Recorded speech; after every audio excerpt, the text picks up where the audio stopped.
ما تيجي نصلي على النبي يا قمرايه انت وهي في الكومنتات ونشوف حلة المحشي القمر دي اتعملت ازاي. الكرنب البلدي طلع كل سنه وانتوا طيبين. وتعالوا نشوفوا بقى التركايه اللي زوزو عملتها، وحشيت شويه فلفل على الوش كده لزوم الزينه كده، حاجه كده اللهم بارك بسم الله ما شاء الله. يلا بينا نسمي الله ونصلي على الرسول ونخش على طريقه التحضير على طول. انا جبت البصل بتاعي وحطيت معلقه سمنه ومعلقه وحبه زيت يا جماعه، ورحت بقى ايه انزل بيهم تشويح كده اهو. انا ما بحمرش البصله قوي، انا يا دوبك البصله بتدبل كده. وشوفي التركايه اللي زوزو هتعملها بتودي المحشي في مكان تاني، واعملي وجربي على طريقتي هتدعي لي دعوه حلوه من قلبك، وهو ده اللي انا عايزاه ولكم بالمثل ان شاء الله. طبعا الشتاء جاي بقى ومحشي الكرنب وحلاوته. نزلت هنا بحبه معجون صلصه كده اهو على البصل. بصوا البصل انا ما بغمقوش، ما بحبوش غامق، يا دوبك بيدبل كده. وقلبي بقى معجون الطماطم ده كده اهو على البصله اللي هي يا دوبك دبلت كده معايا. طيب وايه التركايه يا زوزو اللي هتعمليها؟ صبرك بالله يا قلب زوزو، وخليكي معايا في الفيديو للاخر علشان تتفرجي على الجمال اللي احنا عملناه. هنا بقى حبه توم مع حبه خضره مع قرن فلفل. عايزه تدوقيه سبايسي دوقيه، انا دقيته رومي عشان ما يبقاش حامي علشان حفيدتي بتاكل معانا. وروحي بقى نازله بالمعلقه دي وشم الروايح بقى والجمال. بجد بجد بتخلي المحشي في مكان تاني. والله العظيم اعملي التركايه ونزلي بمعلقه ديت. دقي كده كام حبه توم على خضره على فلفل، وارميهم على الصلصه كده اهو. وهنا بقى حطيت يا جماعه، كان عندي حبه تخجيعه قدام رميتهم، وحطيت الطماطم اللي انا ضربتها، وسيبيها بقى تبقبق مع بعضها كده اهوت. واتفرجي بقى لما تتسبك التسبيكه بتاعت المحشي الجميله ايه ديت. هتعملي ايه يا زوزو بقى؟ احنا خلاص حطينا بقى، لازم نحط البهارات بتاعتها يا قلب زوزو. انزلي بقى بكل البهارات اللي عندك دي، 7 بهارات حطيت حبة. وروحي نازلة بمعلقة فلفل حلوة محترمة كده او معلقة ونص. وتروحي نازلة بمعلقة كمون بس مش كبيرة، وحبة كزبرة معلقة برضو كده اهوت اهو. وتنزلي كمان اهو كمون اهو، كزبرة وكمون وفلفل اسود 7 بهارات. وتروحي التتبيله دي بقى يا جماعه بصوا بتودي المحشي في مكان تاني. وانزل كمان ايه يا زوزو، هتنزلي بحبه ماجي بودره او قالب ماجي من اللي انت بتستخدميه براحتك خالص، وشويه ملح كده اهوت. وقلبي بقى كل الخلطبيطه دي في بعض، والخلطه دي بتبقى رهيبه للمحشي يا جماعه. الكرنب بصراحه كان عسل، انا اول مره اشتريه اللي هو البلدي اللي طلع دوت بتاع الشتاء. وانزلي بالرز يا جماعه كده اهو.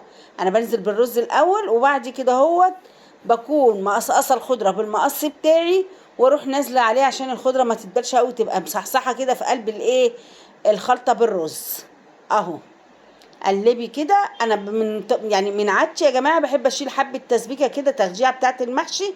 احتاج بحط، حسيت ان هو لسه اروح حاطه تاني.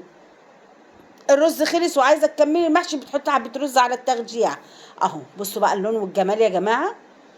بصوا قطع الفلفل اللي انا دقيتها مع الخضره مع كم فص توم كده تحفه. وهنا بقى هنزل بالخضره بتاعتي بعد ما غسلتها كويس جدا وقصقصتها بالمقص، واروح رمياها على الرز بتاعي مع التغجيع اهو. وقلبي بقى.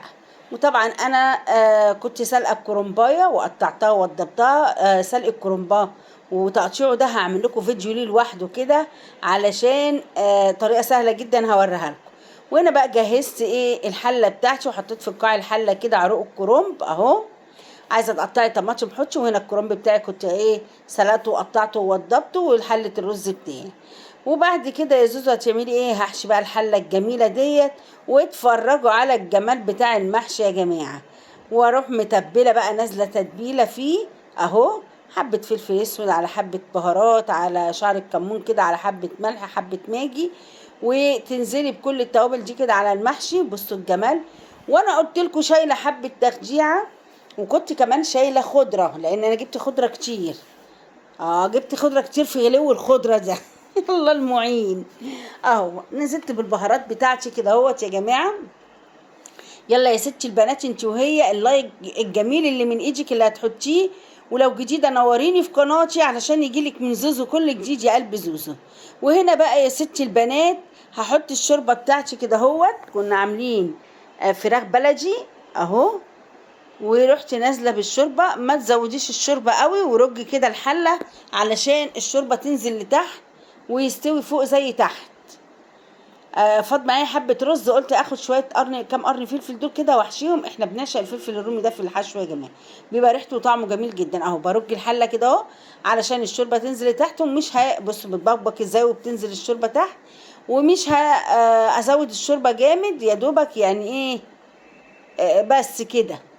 طيب وهتعملي ايه يا زوزو تاني بقى يا قلب زوزو؟ يلا دعوه حلوه لزوزو كده، وامشي على طريقتي وانا اقول لك هعمل ايه. زي ما قلت لك، حبه بقى ايه تاخديها حطيها على الوش مع حبه خضره، وغطي بقى بورق الكرنب كده اهوت، وروحي مغطيه الحله وسيبيها بقى لما تستوي.